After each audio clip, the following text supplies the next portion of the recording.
Welcome to my channel లీలా కన్నీ. ఈరోజు నేను Telangana famous Ankapur chicken curry ఎలా చేయాలో మీకు చూపించబోతున్నానండి.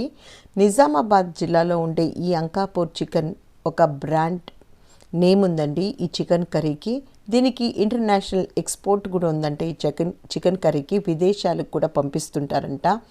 అంత ఫేమస్గా ఉండే అంత టేస్టీగా ఉండే ఈ నాటుకోడి చికెన్ కర్రీ ఇప్పుడు మనం కూడా ఎలా చేయాలో చూపించబోతున్నానండి మన ఛానల్లో. సో మీరు కూడా తప్పకుండా నా వీడియో చివరి దాకా చూసి మీరు కూడా తప్పకుండా ఒకసారి ట్రై చేయండి.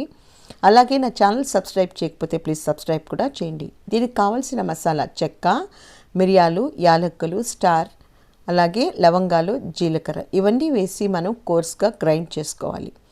చాలా మెత్తగా కాకుండా కొంచెం బరకగా మనం ఈ మసాలాని గ్రైండ్ చేసుకొని పెట్టుకోవాలి. ఇప్పుడు నేను ఇక్కడ నాటుకోడి తీసుకున్నామండి. జనరల్గా అంకాపూర్లో చికెన్ నాటుకోళ్ళు వాళ్ళే ఇంటి దగ్గర పెంచుకుంటారు, పక్కన పల్లెల్లో నుంచి తెచ్చుకుంటారండి. అది పెద్దగా ముదురు కోడి ఉండదు. సో కేజీ పావు ఉన్న కోడిని మాత్రమే దీన్ని చికెన్కి యూస్ చేస్తారు.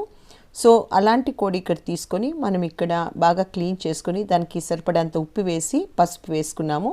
కారం ఇలాంటి ఒక గెంటి తీసుకున్నాం. కొంచెం స్పైసీ ఉంటుంది. సో ఇక్కడ ఒక పెద్ద గెంటితో ఒక గంటి అంతా కారం వేసాను.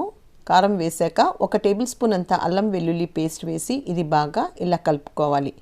జెంటల్గా ముక్కకంతా పట్టేలాగా ఈ నాటుకోడికి అంత ముక్కలకి పట్టేలాగా మనం చేసుకోవాలి. ఇలా మ్యారినేట్ చేసుకున్న ఈ చికెన్ని మనం పక్కన పెట్టుకోవాలి. కొంచెంసేపు చికెన్ చాలా ముదురుకుండకూడదండి. సో ఇప్పుడు ఇక్కడ అంకాపూర్లో అన్నీ ఇలాంటి చిన్న గిన్నెల్లోనే చేస్తారు. అంత కేజీ మాత్రమే, ఒక గిన్నెకి 1 కేజీ చేస్తారండి. నేను కూడా ఇక్కడ ఒక గిన్నె తీసుకున్నాను. అంత చిన్న గిన్నె లేదండి. సో ఒక గిన్నె తీసుకుని దాంట్లోకి నూనె వేసి ఆవాలు జీలకర్ర వేసాక 1 కప్ అంత తరిగిన ఉల్లిపాయలు వేసాం. మీకు గ్రేవీ ఎక్కువగా కావాలంటే ఇంకా కొన్ని ఉల్లిపాయలు వేసుకొని గోల్డెన్ బ్రౌన్ వచ్చాక దీంట్లో కొంచెం కరివేపాకు, అలాగే 1 టేబుల్ స్పూన్ అంత అల్లం వెల్లుల్లి పేస్ట్ వేసుకొని ఇది కొంచెం బాగా పచ్చివాసన పోయేదాకా వేగాక ఇక్కడ చూడండి ఫస్ట్ ఇంగ్రీడియంట్ మెంతాకు వేసుకోవాలి. మెంతాకు వేసుకున్నాక ఇది మెంతాకు కూడా కొంచెం నూనెలో బాగా వేగాలి. ఇప్పుడు దీంట్లో మనం మ్యారినేట్ చేసుకున్న ఈ నాటుకోడి చికెన్ని దీంట్లోకి వేసుకొని నీళ్ళు పోయకుండా ఫస్ట్ నూనెలోనే కొంచెం బాగా మగ్గనివ్వాలి. 2 నిమిషాలు 3 నిమిషాల దాకా ఇది నూనెలోనే బాగా మగ్గితే బాగా టేస్ట్ ఉంటుందండి. సో ఫస్ట్ ఇలా అన్నీ బాగా మిక్స్ అయ్యాక చూడండి ఇలా మగ్గిపోయింది. 2 మినిట్స్ దాకా మగ్గనిచ్చాము.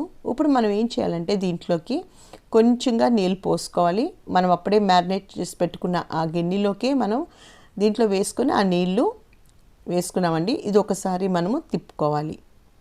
ఒకలా మిక్స్ చేసుకున్నాక చూడండి ఇప్పుడు మనం అదే గిన్నెలోకి ఇప్పుడు మనం ఏది గిన్నెలో మనం మ్యారినేట్ చేసామో అదే గిన్నెలోకి నేను ఇక్కడ ఒక 2-3 గ్లాసులన్నీ నీళ్ళు పోసాను. మనం దీంట్లోకి చల్లనీళ్ళు యూజ్ చేసుకోకూడదు. తర్వాత కాగబెట్టిన నీళ్ళే మాత్రమే, వేడి నీళ్ళు మాత్రమే యూజ్ చేయాలి. సో చూడండి ఇలా గిన్నె పెట్టి గిన్నె పైన నీళ్ళు పోసి అలాగే పెడతారు వాళ్ళు. సో ఉడికింది కదండి చికెన్. ఇప్పుడు చూడండి కొంచెం నూనె అంతా సైడ్స్కి వచ్చింది. ఒకసారి బాగా మిక్స్ చేసుకోవాలి. ఇలా మిక్స్ చేసుకున్నాక మనం మిగిలిన ఇంగ్రీడియంట్స్ అన్ని వేసుకున్నాం. ఇక్కడ ఎండి కొబ్బరి నేను 3 టేబుల్ స్పూన్స్ అంత వేసుకున్నాను. ఎండి కొబ్బరి మాత్రమే యూజ్ చేస్తారు. సో ఇలా పొడి చేసుకొని ఎండి కొబ్బరి, అలాగే 3 టేబుల్ స్పూన్స్ యూజ్ చేసి 1 టేబుల్ స్పూన్ అంత ధనియాల పొడి, 1 టేబుల్ స్పూన్ అంత మనం ముందే పెట్టుకున్న గరం మసాలా, మిక్సీకి వేసి పెట్టుకున్న గరం మసాలా వేసి మీకు ఇంకా కొంచెం స్పైసీ కావాలంటే ఇంకొక టేబుల్ స్పూన్ కూడా వేసుకొని బాగా ఇలా మిక్స్ చేసుకోవాలి. మీకు గ్రేవీ కొంచెం జోరుగా కావాలంటే ఇంకా నీళ్ళు పోసుకోవాలండి. బట్ ఇవి మాత్రమే నీళ్ళు పోసుకోవాలి, వేరే చల్లనీళ్ళు పోసుకోకూడదు. సో మీ కన్సిస్టెన్సీ తగ్గట్టుగా అడ్జస్ట్ చేసుకొని ఈ నీళ్ళు పోసుకుంటూ ఒక 20 మినిట్స్ మీడియం ఫ్లేమ్లో పెట్టి తర్వాత లో ఫ్లేమ్లో పెట్టి కుక్ చేసుకోండి. చూడండి మనం వేసిన నూనెంతా ఇలా సైడ్స్కి వచ్చేసింది. అప్పుడే మనకి చికెన్ ఉడికినట్టు. ఈ కన్సిస్టెన్సీ వచ్చాక ఒకసారి చెక్ చేసుకోండి ఉప్పు కారం అంతా. మీకు ఇంకా కొంచెం కావాలంటే గరం మసాలా కూడా స్పైసీ కావాలంటే యాడ్ చేసుకోవచ్చు. సో ఇప్పుడు తర్వాత లాస్ట్కి మనం ఇక్కడ కొత్తిమీర వేసుకున్నాం. ఇలా వేసుకున్నాక మనం ఒకసారి దీన్ని బాగా మిక్స్ చేసుకొని లో ఫ్లేమ్లో పెట్టి దీనిపైన అలా మూత పెట్టేసేయాలి. మీకు గ్రేవీ కొంచెం పల్చగా కావాలంటే ఇంకా నీళ్ళు ఉన్నాయి కదండి అవి కూడా పోసుకోవచ్చు.